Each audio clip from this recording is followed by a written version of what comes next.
Dragii mei, iată-ne din nou împreună.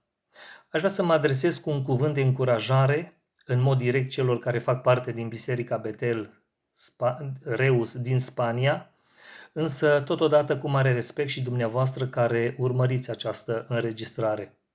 Data trecută vorbeam despre încrederea în Dumnezeu și despre credință. Aș vrea să aduc din nou în atenția dumneavoastră pentru a împrospăta în memoria noastră cele două versete pe care le citeam și le-am citit și data trecută. Versete ce se găsesc în Cartea Evrei, capitolul 10, respectiv versetele 35 și 39. Să nu vă părăsiți, dar încrederea voastră pe care o așteaptă o mare răsplătire. Iar versetul 39, noi nu suntem din aceia care dau înapoi ca să se piardă, ci din aceia care avem credință pentru mântuirea sufletului. Aș vrea să rămânem în jurul acestui cuvânt credință. Mulți oameni se întreabă ce este credința, ce înseamnă credința, ce reprezintă credința. Avem un verset ajutător în Sfânta Scriptură, de fapt, care definește ce înseamnă credința. Și credința este o încredere neclintită în lucrurile nădăjduite, o puternică încredințare despre lucrurile care nu se văd. Sunt lucruri pe care nimeni nu le-a văzut vreodată. Întrebarea mea este, l-a văzut cineva vreodată pe Dumnezeu? Nu. Cei mai mulți dintre noi n-au văzut nici măcar un înger într-un vis de noapte sau în vreo vedenie. Dar asta nu ne împiedică ca să credem în divinitate. Asta nu ne împiedică ca să credem în Dumnezeu Tatăl, în Dumnezeu Fiul și Duhul Sfânt. Un mare om al lui Dumnezeu, în scrierile lui, vorbea despre credință și spunea în felul următor: credința este o conexie între neputința umană și atotputernicia lui Dumnezeu. Cu alte cuvinte, credința este o conexie între om și Dumnezeu, între om și divinitate. Prin credință, noi stăm înaintea lui Dumnezeu în rugăciune.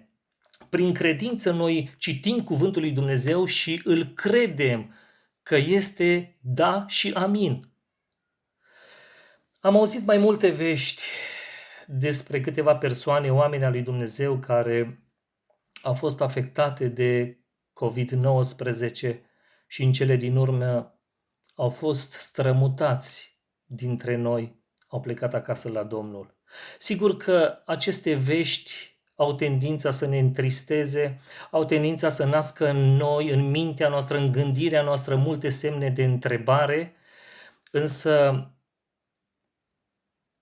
Mântuitorul Iisus Hristos vine cu un cuvânt de încurajare și în Evanghelia după Matei, la capitolul 10,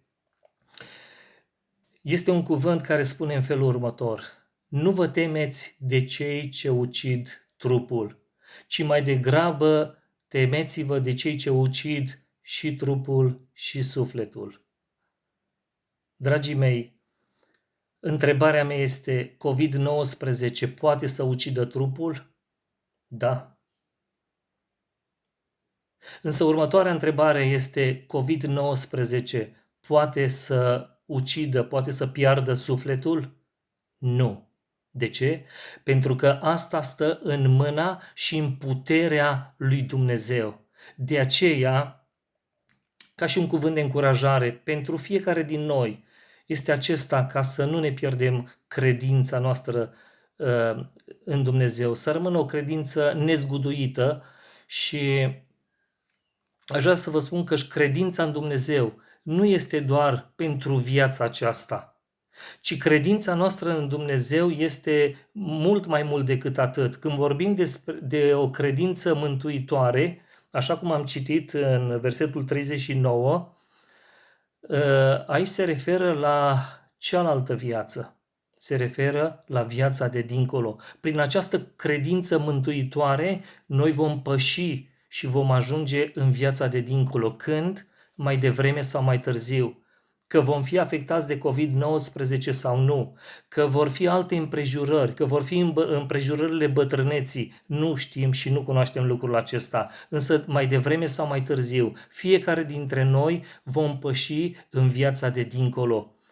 Noi însă nu suntem din aceia care dau înapoi ca să se piardă, ci din aceia care au credință pentru mântuirea sufletului. Să ne punem în continuare nădejdea noastră, încrederea noastră în Dumnezeu, pentru că știm că și cu El și prin El suntem mai mult decât biruitori.